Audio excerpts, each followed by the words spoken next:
హరిణాక్షి జన మౌలి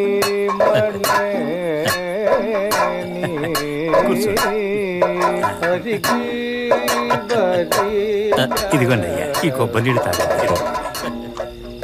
చెప్పాలంటే అయ్యగారు, మీరు ఇలా గుడికి వచ్చినందుకు మా అందరికి చాలా సంతోషంగా ఉంది.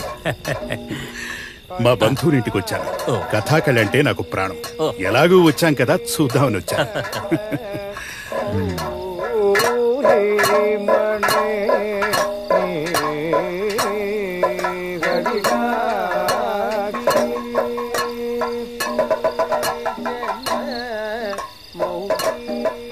ఆయన చాలాసేపటి నుంచి చెయ్యిని అటు ఇటు ఆడిస్తున్నాడు, కానీ ఏం చెప్తున్నాడో ఏమీ అర్థం కావడం లేదే. ఒరే కిట్టు, ఆయన చెప్పేది కీచకుడు పాంచాలి గురించే. వాళ్ల మధ్య ఏం జరుగుతుందో నటనతో చెబుతున్నారు. ఇలా తిప్పుకుంటూ చెప్పాలా? దానికి మరీ అంతలా తిప్పుకోవాలా? మిమ్మల్ని తీసుకుని కథాకళికి వచ్చాను చూడు, నన్ను నేనే అనుకోవాలి.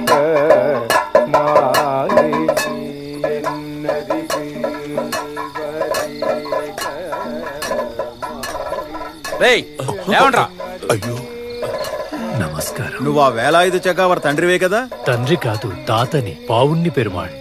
ఏంటి, తక్కువ జాతి వాళ్ళు కథాకళి చూడకూడదని చట్టం ఉందని తెలీదా? అయ్యో క్షమించండి అయ్యగారు, అయినా మేం గుడి బయట నుండే కదా చూస్తున్నాం. తప్పైతే మమ్మల్ని క్షమించండి, మేం వెళ్ళిపోతాం. అలా ఊరికే వెళ్ళనివ్వం. మరి ఇప్పటిదాకా చూసిన దానికి పరిహారమో? ఇలాంటి వాడిని కొట్టి చంపేయాలి. ఇతను వేలాయుధ కలిసి ఊళ్ళో వాళ్ళని చెడగొడుతున్నారు. రావడం తప్పైందిరా. వేలాయుధ వెళ్ళొద్దనే చెప్పాడు. ఎంత పొగరగా నిలబడ్డాడు చూడు. రాజులాగా తలపాగా పెట్టుకొని మరీ వచ్చాడు. వీడికి 2 తగిలిస్తే గాని బుద్ధి రాదు. అయ్యో అయ్యో వద్దయ్య గారు, వయసులో పెద్దవారు. చూస్తావే, వీడు నా చెయ్యి పట్టుకొని అపవిత్రం చేశాడు. విప్పర బట్టలు ముందు వీడు వేసుకున్న బట్టల్ని తగలబెట్టండి. తీ తలపాగా. తీరా. ఇవన్నీ రాజభవనంలో దొంగతనం చేశారా? వేలాయుధం నగరానికి వెళ్ళినప్పుడు తీసుకొచ్చాడు. దొంగతనం చేసిందేం కాదు. పొగర్రా నీకు.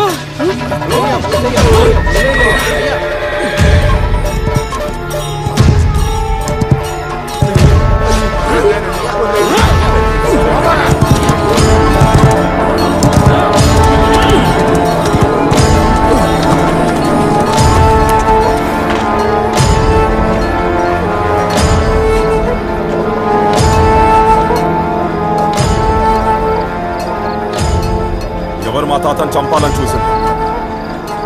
ధైర్యం ఉంటే ముందుకు రండి. ప్రదర్శన ఆపి అందరూ ఇటు రండి. ఇక్కడ ఒకడు మన ఊరు పరువు తీయాలని చూస్తున్నాడు.